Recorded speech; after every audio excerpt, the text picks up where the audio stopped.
Welcome to EFT Explored. EFT works on 3 levels. First of all, it reduces the physical symptoms of stress. Second of all, it is able to dramatically reduce the emotional intensity of past events.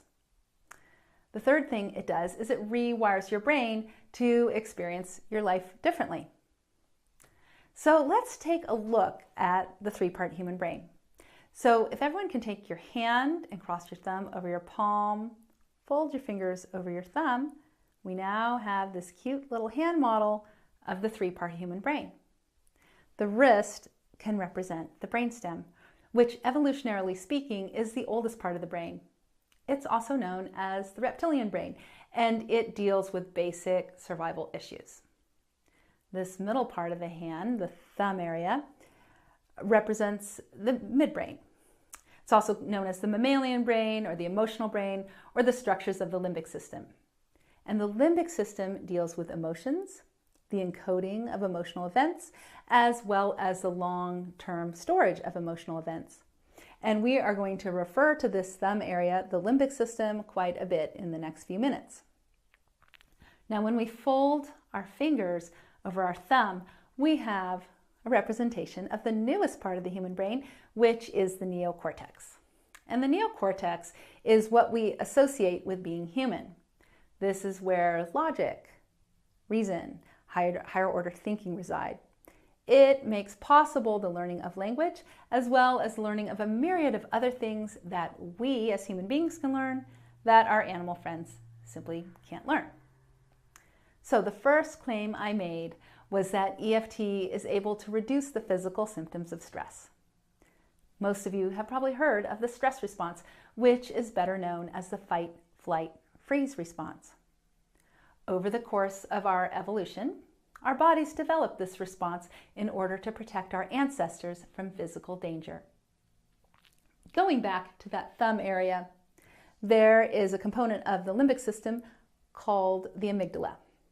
Now, the amygdala is often called the body's smoke alarm because when it receives word that danger is afoot, it immediately initiates a series of involuntary physical changes, such as faster heart and breathing rate, increased muscle tension, faster brain waves, increased production of blood sugars and stress hormones, such as adrenaline and cortisol.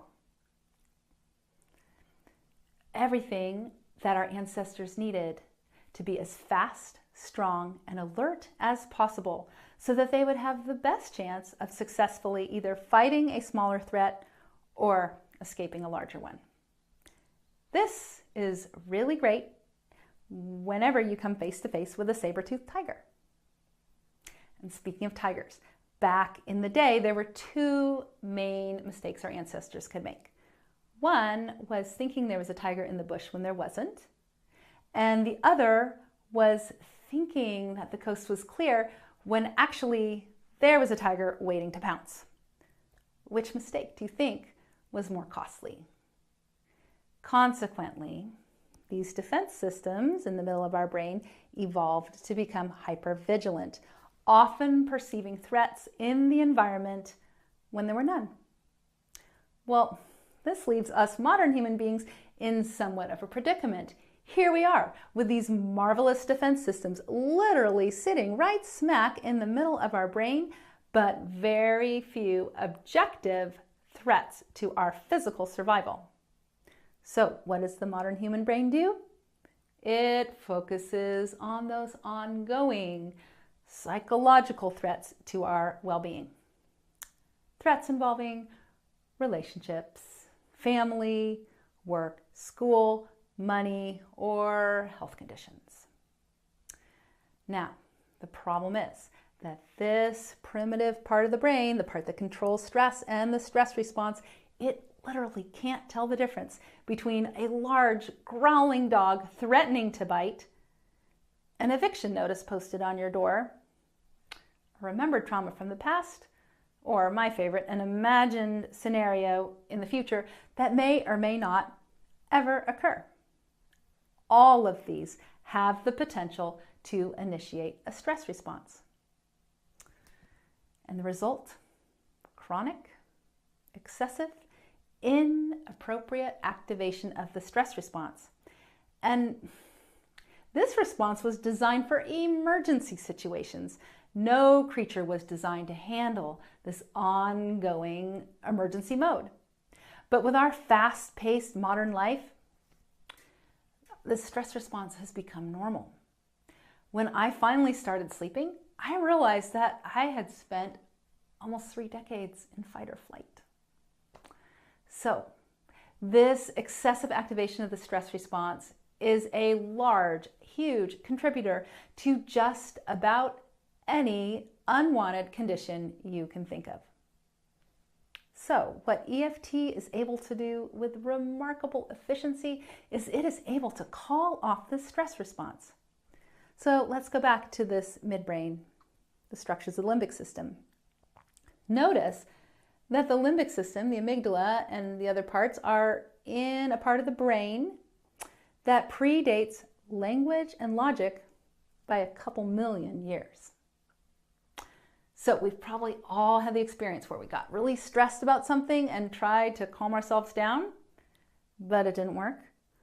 Or we had a reaction that we knew wasn't so great, out of proportion, yet we couldn't stop ourselves. Or we say we want to do this and know we should do this, and yet we continue to do that. I'm sure we've all had at least one of those things. And one of the reasons for this is trying to talk in English to this part of the brain that's controlling stress and habits and memories and the stress response and all those emotions. It doesn't speak English or German or French or Swahili or Urdu or any other human language. Trying to talk to it is like those old Charlie Brown cartoons. Remember when the teacher was talking and all the kids heard was wah, wah, wah, wah, wah. That's what I picture trying to talk to the limbic system being. However, tapping on the meridian points, now that's a language that this primitive part of the brain can receive and can respond to. And what it receives are signals of calm and peace. And how it responds is by calling off the stress response. EFT practitioners have observed that for years, but science is now finally proving it. So for those of you who like proof, for the past decade, researchers at Harvard Medical School have been studying this very thing, the effects of acupoint stimulation on midbrain arousal. And what they have found is that when certain acupoints are stimulated, the activity in the amygdala and other parts of the limbic system associated with stress and fear, that activity goes way down. And it's been captured on MRI and PET scans. It's been described as the amygdala waving its red flag of distress, and when the acupoints are stimulated, the flag lowers. Pretty exciting. Cortisol levels have also been studied, and what they have found is that EFT is able to lower cortisol levels at an unprecedented rate. So I feel totally confident in saying that EFT lowers the physical symptoms of stress. Now, the second claim I made is that EFT dramatically reduces the emotional intensity around past traumatic events. So let's go back to this limbic system. There's another part called the hippocampus. And the hippocampus is involved with categorizing things. So while you are having experiences throughout the day, the hippocampus is constantly determining whether or not what you are experiencing is emotionally significant enough to go into long-term storage. So let's take, for example, a typical Tuesday morning. You're getting ready for work, you're going through your routine, maybe you're having a cup of coffee, maybe you're having breakfast, whatever it is, it's pretty routine, pretty mundane. So far, the amygdala doesn't have a lot to do, or the hippocampus doesn't have a lot to do. Then the phone rings. Phone rings a lot. So far, nothing too out of the ordinary.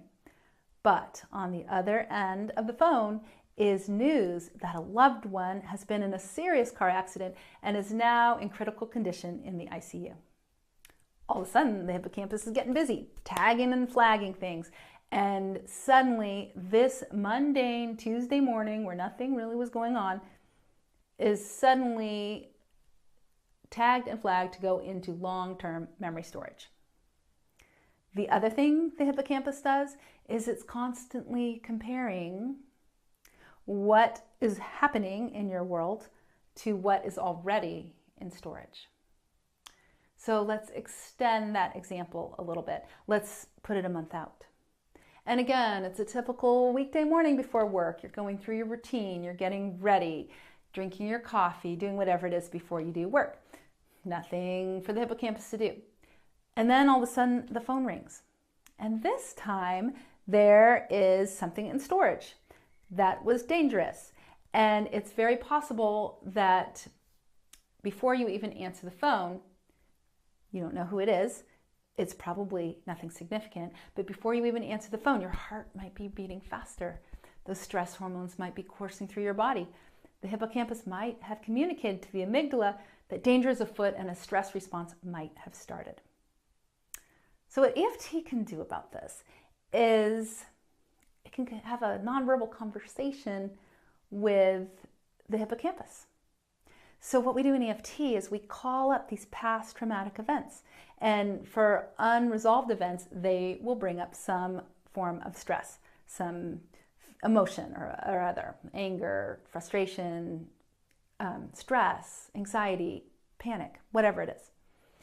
And we tap on these meridian points while we're holding this picture. We're sending signals of calm and peace while we're focusing on stressful emotions. And after a while, the hippocampus gets the message.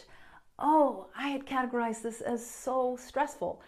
But in reality, it must not be so stressful because I keep getting these signals of calm and peace. So the hippocampus is actually able to recategorize past traumatic events. And once it has recategorized them, that's actually sort of rewiring the brain so that it responds differently.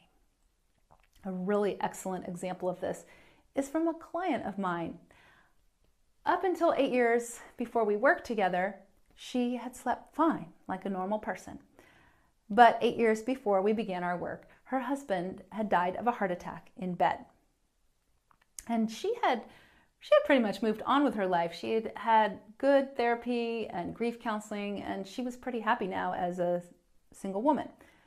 However, she still had this remnant from this trauma. Whenever she tried to go to sleep, she couldn't sleep for hours. She would try and go to sleep at night between 10:30, 11, and she wouldn't be able to fall asleep until 2 or 3 in the morning. The hippocampus had tagged and flagged her once safe bed as a danger zone, and she was now hypervigilant, couldn't relax, couldn't go to sleep like she used to before this trauma. So it was only a couple sessions that we were able to tap on all those emotions she experienced, from overwhelm to panic to shock to helplessness to grief to guilt, the whole gambit of emotions that would take place with such a traumatic event. And in the end, she was able to just acknowledge that, yes, this was a horrible night. Probably the worst night of her life. And that doesn't mean she has to be an insomniac for the rest of her life. We were able to work with that part of her brain that categorized things. We were able to work with the hippocampus to say, you know what, why don't we take bed out of the equation? Why don't we move bed back into the safety comfort zone? So within just a couple sessions, she was sleeping just like she did before that traumatic event. So, in encapsulation, EFT reduces the physical symptoms of stress. It diminishes the traumatic intensity of traumatic events. And once it has done so, it rewires the brain so it responds differently to your everyday events in your environment.